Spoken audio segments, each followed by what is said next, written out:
lift up here so I can see you. Okay, let's see. Headphones. David Hubbard. Hey. How are you today? Good. So I have my son coming over to help me with some Facebook ad stuff, and he might arrive during our call. Okay, great. So what? I said, okay, great. Yeah, so I just wanted to warn you about that. I wanted to get feedback on how you thought my description of the unbuilt bridges went. You know, I really think that you did well, and here's what I'd like you to do with that. I think it is a critical piece, and it reminds me of when I was doing consulting in energy markets. I called it end-to-end thinking, and so I used the same concept because different market participants, generators, consumers, wherever they were, they would talk about their particular thing, and that's just like people selling these different girders in the bridge, you know, the middle, the left, right side, the right side. And what would be really helpful, I think, for you, for your marketing and for the group, is to just either draw a picture or write a little bit with that picture and post something in the group that would help your thinking in terms of if you think end to end, all the way bridge to client for your lawyer clients, from attracting them through nurture, through sign up, and then through service actually too, which is the whole spectrum, you're going to give them a lot better advice and have the language for them. So I really liked it. I thought you did fine. I think a great follow-up would be maybe you just do it for your thing as a for example, end-to-end thinking or full bridge building for my lawyer clients would be, you know, and then just a description, even if you don't have some of the parts built yet or whatever, that starts with, you know, attraction, retention, nurturing, sign up, and then, you know, service after the sign up. So I liked it. Okay. And I think you can do something good for yourself and for the group by writing not theirs, but yours. This is what this bridge looks like for me in my niche. And I'm sharing it with you so you get a sense of what I meant. Yeah. So I'm going to take the end-to-end thinking and do that as part of my compare and contrast to competitors, because I just think that really is the difference. I just don't see that many people out there engaging in end-to-end thinking. They're thinking, oh, you know, I'm going to sell you these ads, or I'm going to sell you this website, or whatever. They don't. And you are, it is something that was staggeringly absent in the electricity stuff that I was doing. It's absent here because people are just thinking about trying to get you interested in their piece. And then you're supposed to do all the general contracting of building the bridge. Right. And they don't even tell you that there's another part of the bridge that you need to build. In fact, they'll do their best to keep that from you. That right there is an ugly but true secret, because when they're not, then it is interpreted by them as a deficiency. And one of the points that you can make is, I'm the guy that will tell you where all the pieces are, and here are the ones that I do, and here are the ones that I don't do, but you need them. And here's how to get those done the best way, and how they'll work with the ones that I've done for you.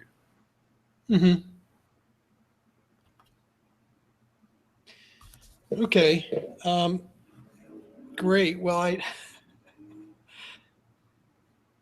I had some sort of thought that I was trying to figure out where it fits, and you can probably help me with this. You know, so I'm with my marketing campaign. I'm shooting for doing consultations, and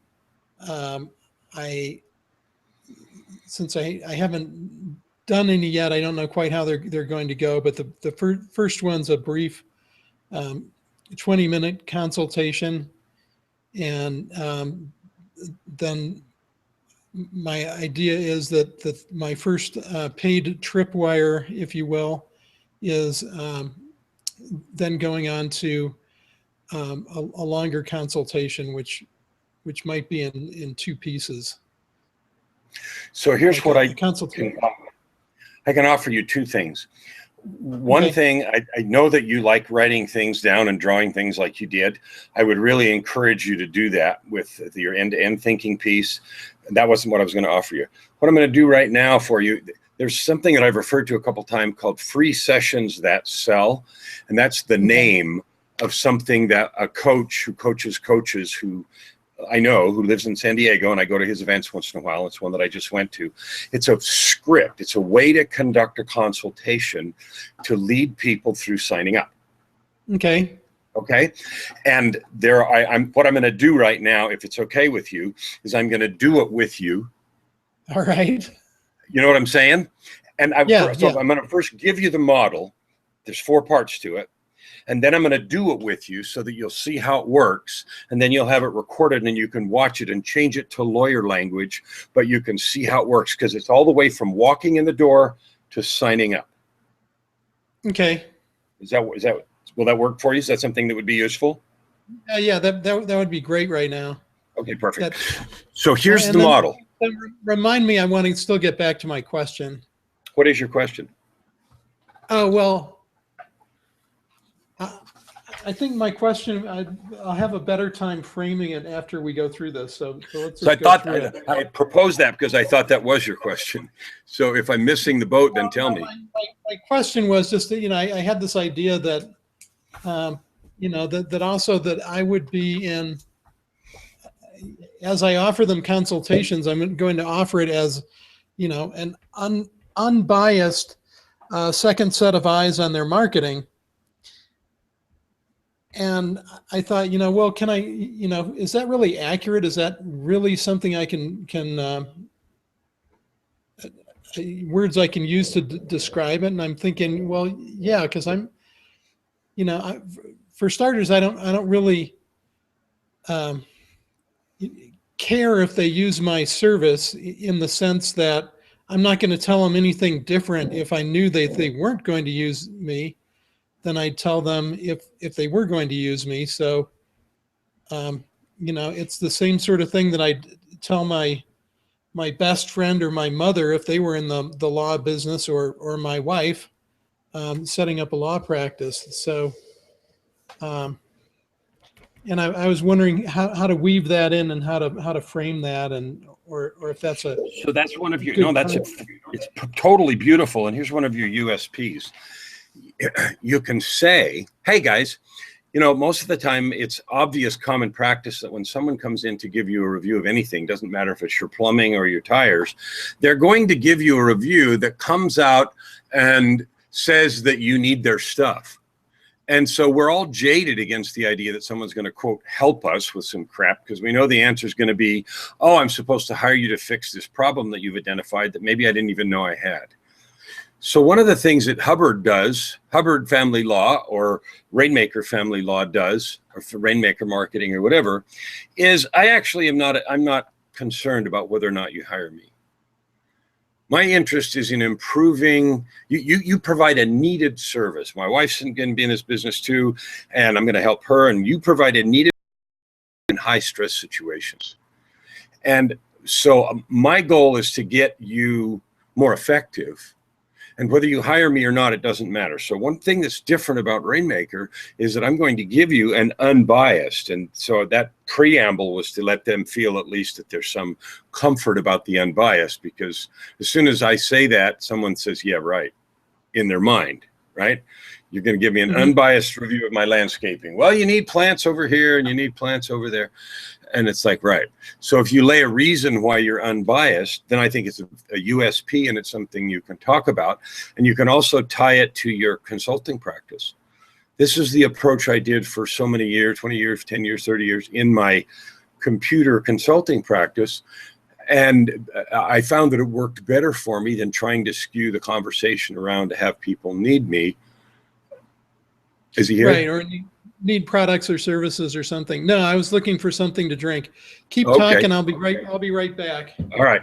So I think it's a really cool value prop, and I think you can use it and tie it to the way you do business in the long term with your other consulting business. So I've been in decades in the computer consulting database, and I found it better for clients to give them unbiased advice about what would make their problem go away. And if they choose to use me, that's cool. Okay. So that's how I would weave it in. I would treat it as an explicit USP. I would relate it to what you've done before and say that's why you're different. Mm-hmm. That make sense? Yep. Okay, cool. So when you talked about doing a consultation, then that's why I thought of this other thing. I don't have to do that. I was thinking that it would be. I'm thrilled to get that. I have a version by an Australian guy, and so I'd love to hear yours. Okay, cool. So however you got the lead, however you talk to them, you're coming in to sit down and talk with them. So principle number one is create a vision. Point number two, and I'm going to walk you through this so you'll understand it. Point number two is get them excited, create excitement around the vision.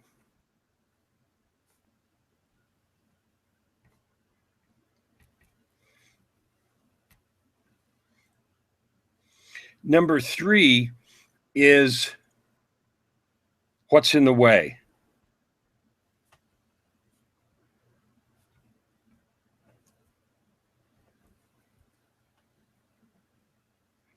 Number four is stir the pain.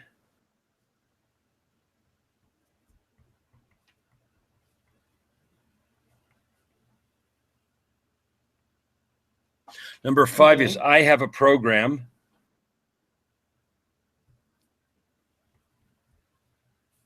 Number six is when do we start?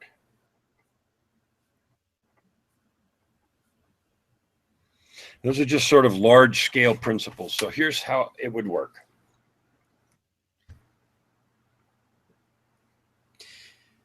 And what sort of time frame are we thinking about for this session? Is this a free session or a paid session? This is a free session.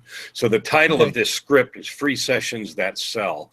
And that's the name of the program this guy invented to title a process of selling this script. And he has a whole bunch of training and a bunch of crap about it, and email copy and that he uses for coaches, and he's in a woo-woo space, but the principles are really good. And so I like it and I use it. I use a version of it. I modify a little bit here and there, but I thought it's going to be perfect for you. It could be perfect for you adapted to lawyers. So the first thing is, okay, David, you're trying to establish, you told me that you're trying to establish an internet business helping lawyers improve their conversions, get more clients, spend less money, be more successful, basically, so they get clients faster and the right kind of clients they want. Did I understand that right? Yeah, that's absolutely right.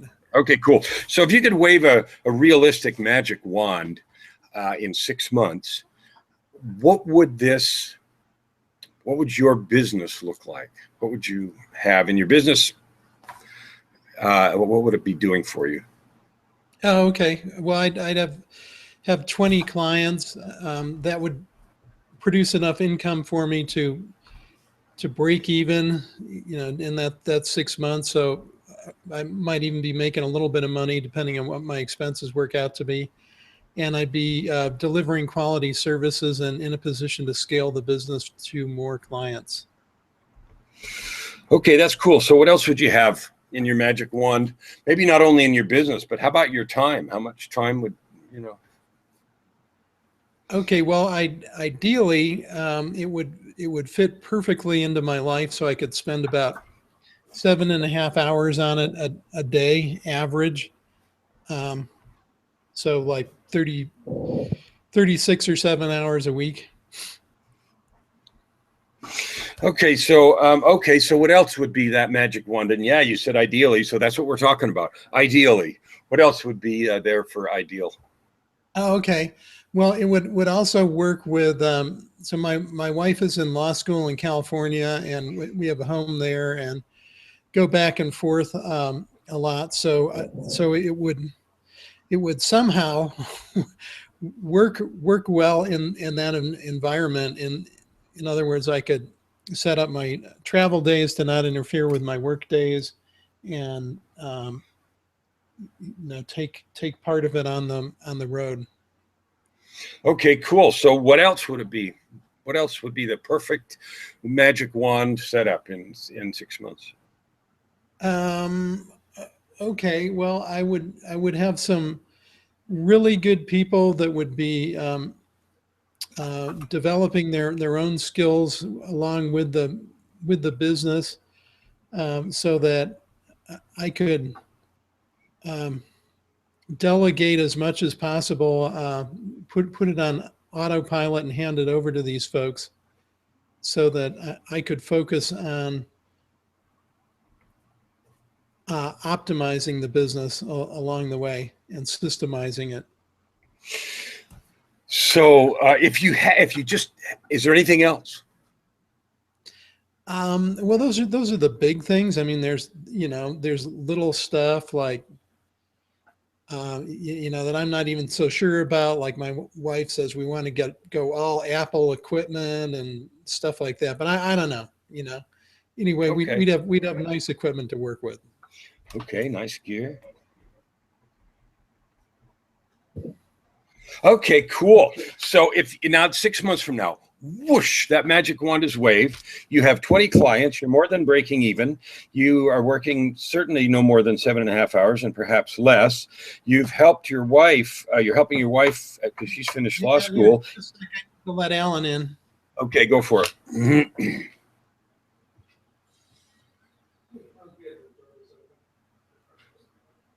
Yeah, it's charging its battery.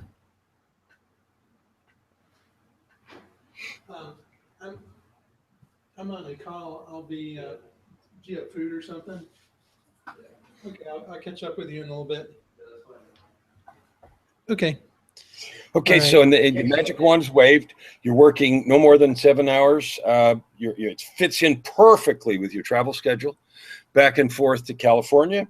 You've got a team that you're building, and they're developing skills so that you're able to start delegating effectively, and that's working well. And you have some nice gear. You're beginning to optimize the business, and you're really starting to feel a sense of accomplishment, and that this is going to take off for you. Does that sound about right? Yeah, it sounds right. So what would be the very best part about having that done on March, April, May, June, July, August, September 1st? The very best part? Well, one or two of the best parts. If you can't pick out Well, one. the best part would be that I would know that it could be accomplished. So you knew you did it. Yeah, so there'd be some certainty there. All right. So you'd have My some certainty about doing it. What else would it let you do if that's done? So it would let you do what?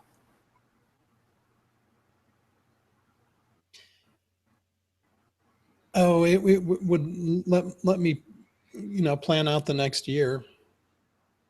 Okay. What else would it let you do that would be good? What other good things would come from that? Uh,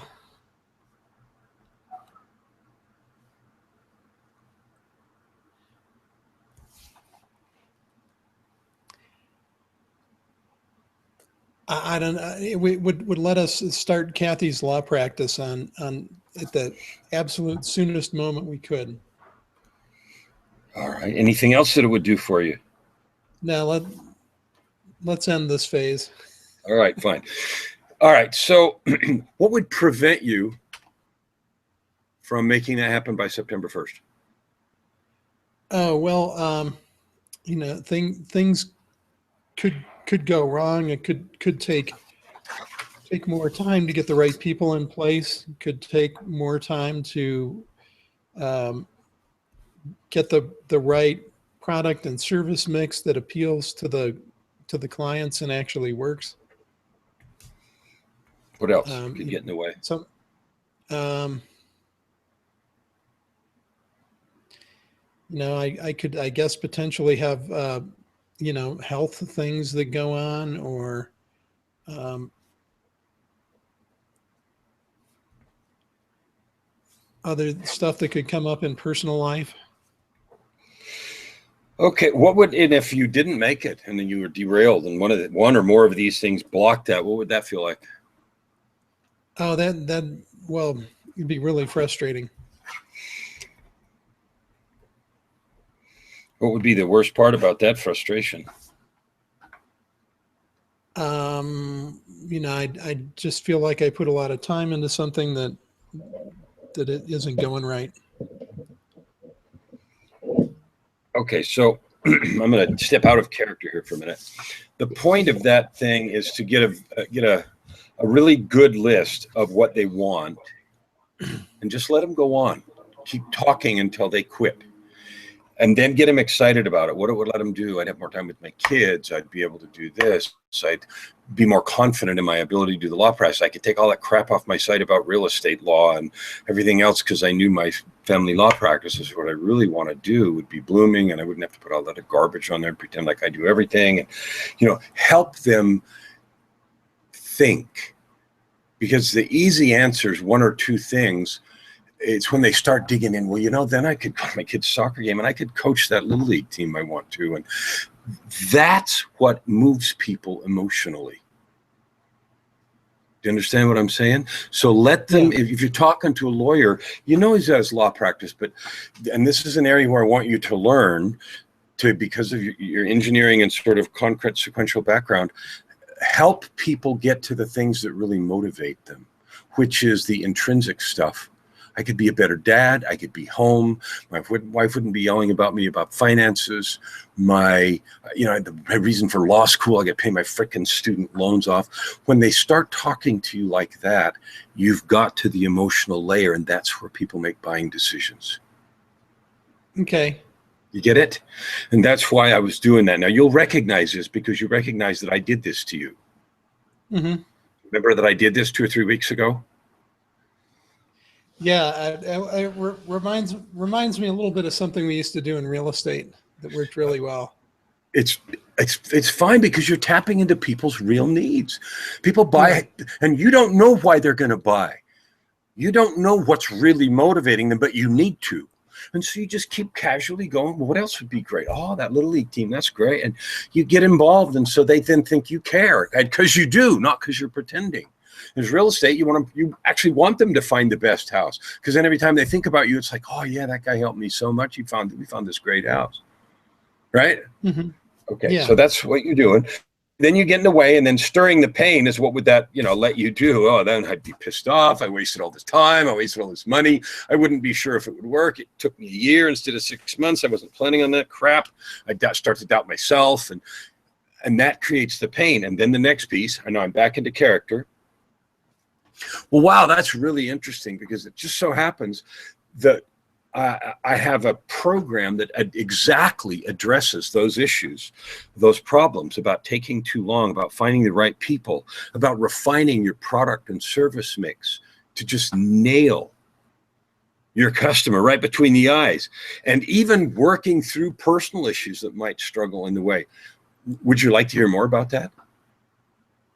Oh, yeah, sure. Okay, that question is key, because if you just go on and talk, I'm bad at character now, so I'm teaching at the same time as I'm doing this, is really key, because you've asked me to tell you. Mm-hmm. So would you like to hear more about that? And be unattached. Do you want to hear more about how we solve those problems? Yeah. Oh, cool. All right, you know what I'm saying? But if you list exactly their problems, then how can they say no? Right. And so that's why it's important that you take notes. And if you have to say, well, I need to take notes while you're talking, because I don't want to miss anything. I want to make sure I understand exactly what you want.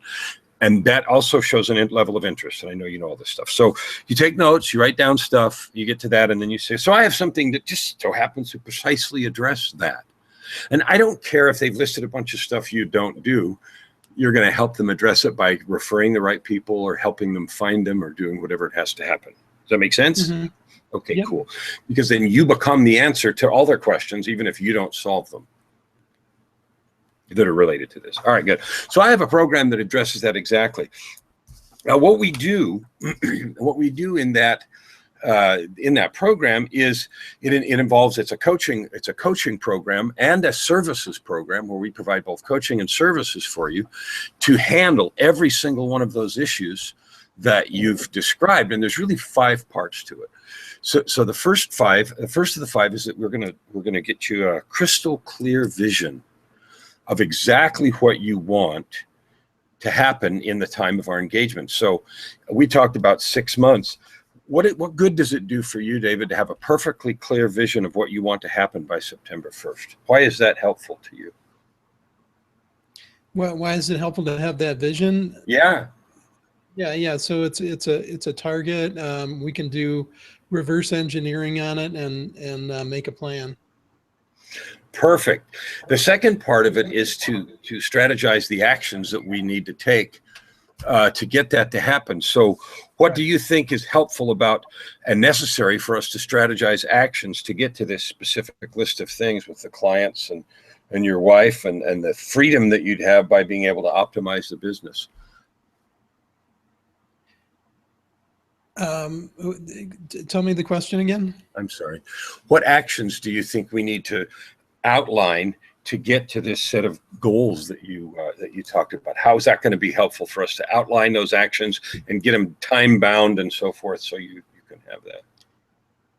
Oh, okay. Well, so we need to come up with some metrics so that we know where we're at and we know the progress that we're making, and a schedule and a timeline so we know if we're tracking to that. Okay, so metrics, a schedule, and timeline. What else? Then it helps to figure out the discrete tasks along the way, because sometimes those need to get juggled around. Sometimes one turns out to be too expensive or too time consuming, and it'll need to get tossed out. And sometimes new ideas come in and they need to get to rise to the top because they're better ideas than the ones that we have. So so we need to have some sort of mechanism to accomplish that. Cool. Well, strategizing those actions, particularly, sounds like your big background in software is really helpful, about ideas that maybe take too long or too expensive, or new ideas that turn out to be better, and all of those things. Is there anything else about scheduling or strategizing the actions that you think is really important? No. Okay, cool. The third piece is upgrading skills. I didn't hear you mention any skills that you thought you might need to do any of these things to achieve this 20 clients or the time frame you're working. Do you know of skills that you think you'd want to or you're going to need to get before you get to these goals? There's a whole laundry list of them. So what would those be? And if you don't want to list them, that's fine. Those would be pay-per-click advertising, the agency models of various software that I already use,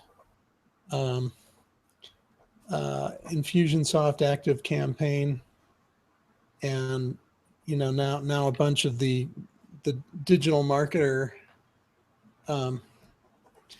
stuff. Even though I know half of it, I want to learn the other half, and I want to be able to adopt that as the common language to use in our business. What other skills? Probably some accounting, so that I can get the accounting set up in some sort of automated way and get reporting off of that I like. Cool. Anything else?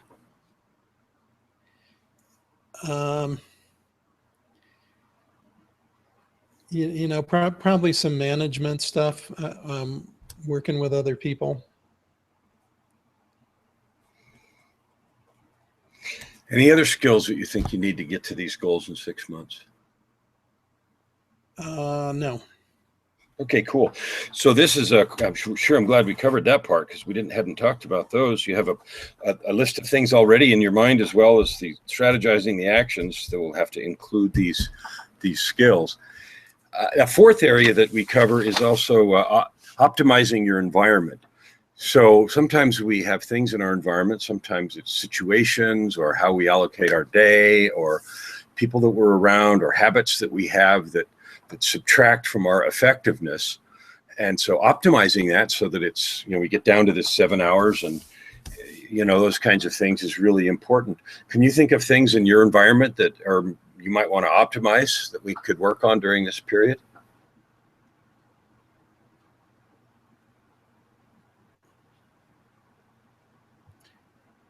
Maybe I'll have to think about that some more. Okay. And I'm out of character. That's a subtle one because sometimes people have people in their lives that are not encouraging, a spouse, and I'm not talking to you, but a spouse that's not supportive, particularly for people that are starting a business, or somebody that is, when you were in California in the other house and you had nowhere to work, that was a place that, really was nagging and bothering you. So those kinds of things are what you want to find out. Is there something in the lawyer's office that they don't have anybody to do it, or the person is secretary and they're just thinking, well, they'll just do all this stuff. And you know what I mean? They're not being realistic about what's going to happen. So you might need to help them. I get that the idea that goes on a lot, particularly some folks I've talked about, had the idea, well, I had this assistant person, paralegal that was interested in marketing, and I just thought if I let her run half time, she'd be able to do more. And all she did is put together a couple of thank you notes, and that was about it. Or whatever, because they just, A perfect example of that would be just what you said, a paralegal, and they tasked her with marketing, but they kept her so busy doing other research and looking up sites and other things for the law that she really didn't have any time to do anything either.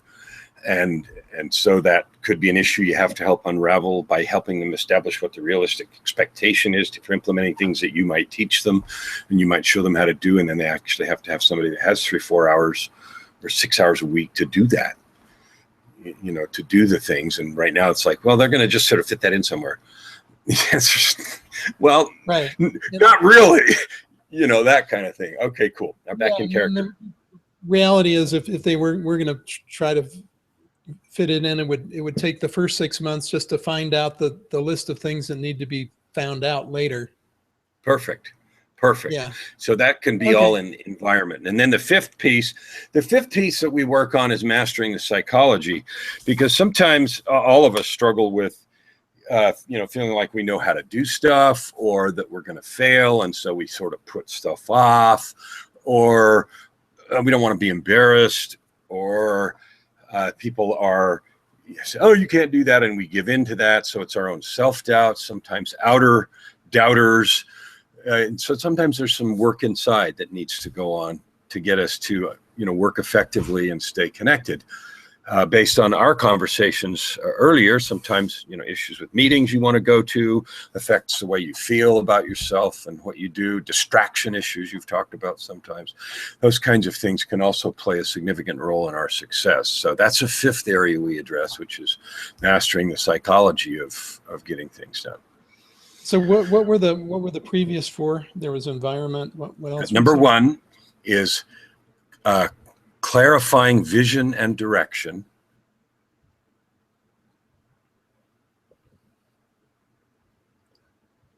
Okay. Number two is strategizing actions or plans.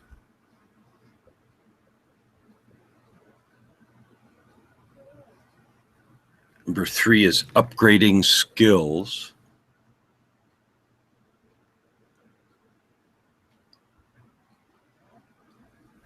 And when you talk about upgrading skills, is it just them or them and their team? It could be. And so this is something you'll have to explore with them. You go into that by saying, are you going to do all these things? What skills do you think are necessary to do this? is that going to be all you, or is that going to be team members? Are they going to need training? And so you explore that with them too, because it's in your interest as selling this that this list is as long as possible, just to make it long, but realistic, because you know the barrier that frustration brings. When you start something and it's bigger than you think or harder than you think, you want to bang your fist and get mad and quit. If you have a good list and then you can put your arms around them and reassure them this is in scope, rather than have a small list and then get frustrated because it gets bigger. So you want them to be fair and real, and you want to help them do that. Then put your arms around them and say, this is in scope. We can help you do this. Does that make sense? All right. Yep. The number 4 was optimize the environment, which can be internal environment, external environment, people, places. If the lighting's bad, if it's the office is hot, you don't like to be there, and so I hate working here. I want to get out of here as soon as I can every day because it's too cold, too hot, or the afternoon sun comes in. Buy some blinds. You know, that might be stuff you help them with, right? Don't make it miserable. All right. The 5th one is mastering the psychology. Okay. Okay. So you get done with that, and then the last point is I have a program, and then you go through these pieces, because each one of these is a complete list, and you can see that, and then you reassure them, good, because these are things that we all cover to make sure that you reach these goals in 6 months. Okay, so I'm thinking this is more than I could do in a 20-minute call. It is. So you can take some piece of this. This might be your paid consult, and you can shorten it for the 20-minute. The key in a 20-minute call is to do 2 things. Have them admit that they have an opportunity and that you're a potential answer. And a real potential answer. And this second part is enough so that they will pay you for the real consult of $100 or $500 or whatever you're going to charge them. Okay. And, you know, I'm thinking that the first one, the free consult, is also to do the the Glenn Dietzel, what was that stupid word he had? Oh, vetting process. Yes.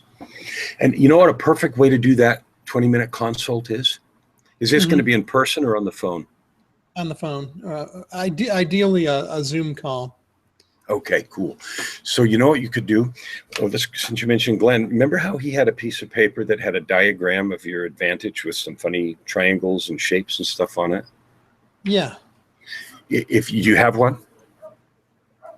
I have several ideas, so yeah. Okay, so make one, either use it in the Zoom call or send an attachment and then refer to that, because that quickly, incredibly establishes some differences. Well, and you can say, unlike others, we have a section that manages this and this, and you can just point to those, and then nobody has to draw anything, and that'll shorten the call. And if you're on a Zoom and you've sent them that, so what makes us different is we do this, this, and this, and here's the issues we handle, and you can show something. So I have two pictures I'm thinking of. One is the I don't know, my pyramid picture. I know I showed it to you a long time ago, but it basically has tiers of where they are in the industry. So yeah. I remember. At the bottom, there's the starting out solo practice guy that is completely overwhelmed and doesn't have any clients, doesn't have any money, doesn't have anything going on, and then the next tier up is the people that somewhat have their act together on a solo level, or maybe they have a receptionist and a paralegal. The next step up is that they're starting to bring on other lawyers, either as partners or associates, and then the top is like the big ass law firms that have 20 attorneys. I remember that picture now that you're describing. Right. It, yeah. So the discussion is, where are you right now, and where do you want to go? So if you're at the bottom or you're at the top, you're off the list. Or if you're at two of the places in between, but you don't want to go anywhere, you're probably off the list too. But if you're one of those two available areas and you want to go up, then you're appropriate for me to work with you. So you can use the question of, if you could wave a magic wand in 6 months, where would you want to be? That first question, and then don't drill down. In other words, the length of that call depends on how many times I ask you what else, right? Mm-hmm. What else? What else? What else? And so when you're really trying to get them emotionally involved and you want to talk about their free time to go coach soccer, that's after you've already vetted them enough so that you think they're a reasonable client. You're trying to hook them emotionally into creating the lifestyle that they want by increasing the clients and efficiency of their process. Okay. Does that make sense? And then the second picture that I would show on that would be would fall into the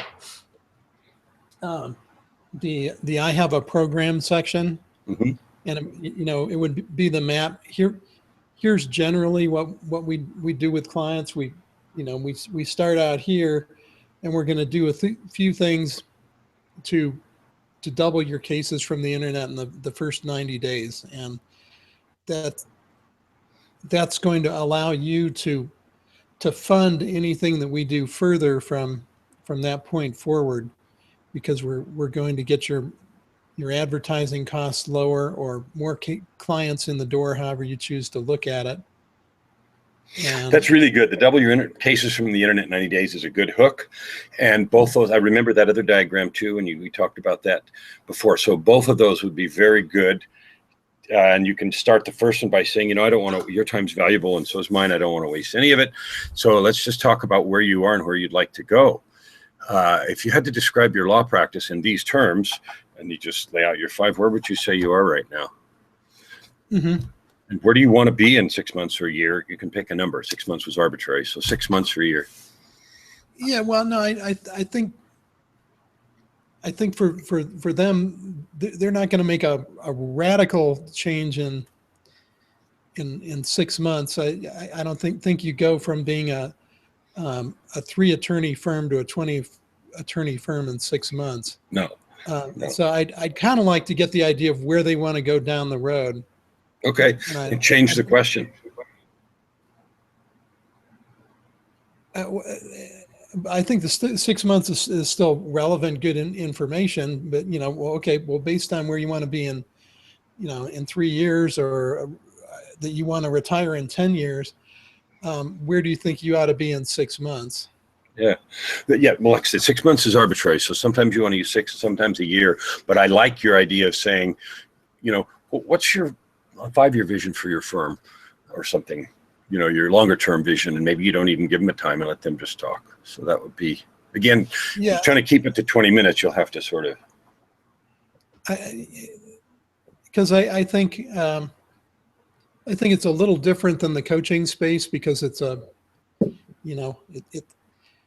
the coaching space is more you're dealing with little bitty fishing boats that can dart in and out, and law firms are more like big tankers that take a little while to maneuver. I totally agree with you, and that's right. So adjust the time frames accordingly, so that it makes sense and feels good to both you, and what you think they will be willing to do is probably more the determiner than what you personally are able to deliver. What they're willing to do, given their time frames, more the determining thing.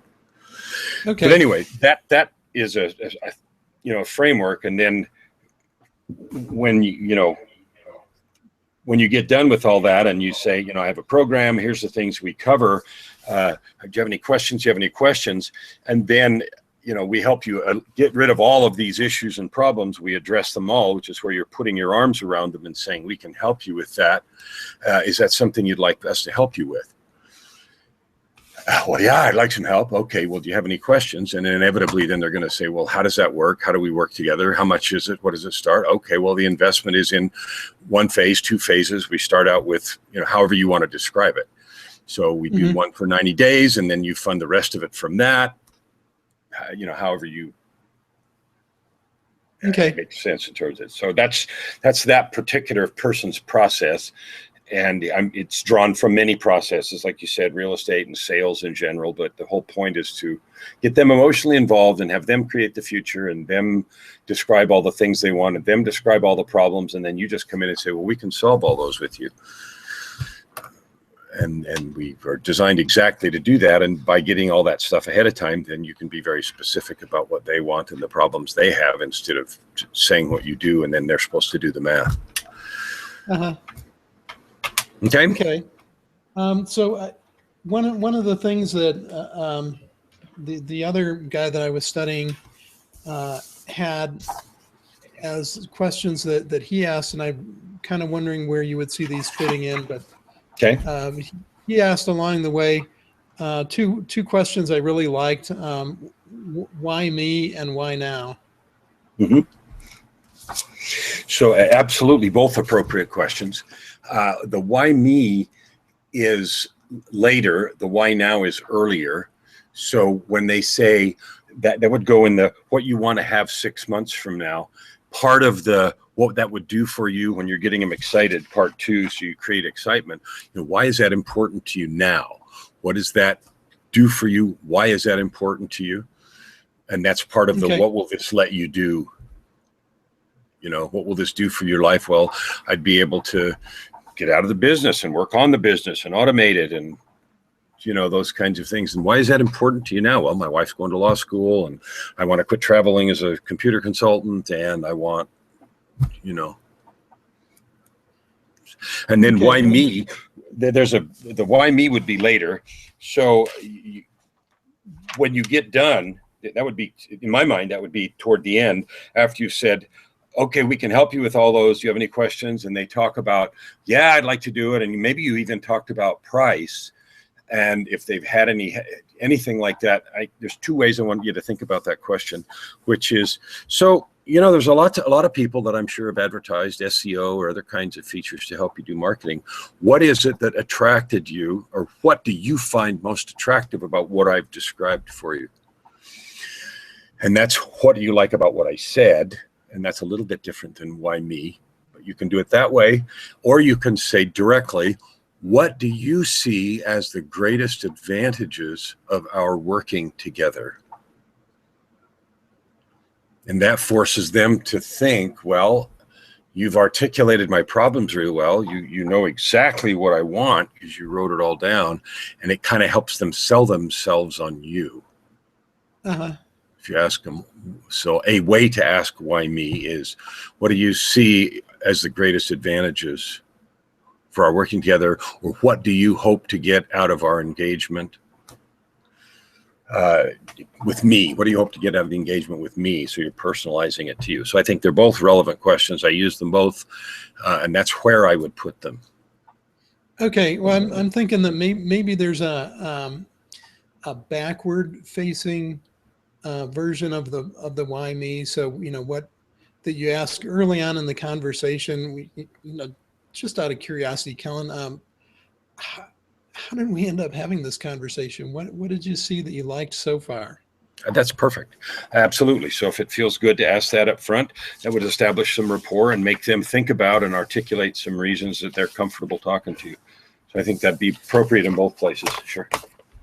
And then later on, there could be a flavor, the like what do you see as the most important aspect of our work going forward? Yeah. Or something like that. Yeah. Okay. Great. Well, this is it's very helpful for this phase.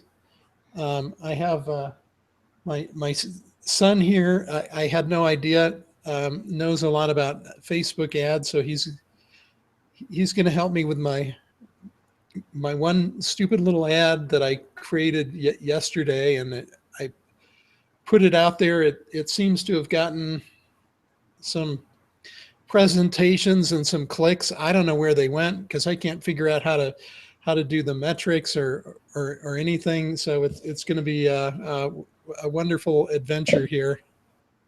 Why did you call it a stupid little ad? Because I really haven't put a whole lot of thought into the first version of it.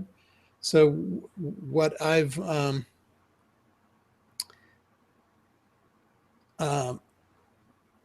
learned about so far is that the best way to proceed on these is to create lots of different versions, some that you don't necessarily think are going to work, and some that you're just sure are going to be killer, and float them all out there. And the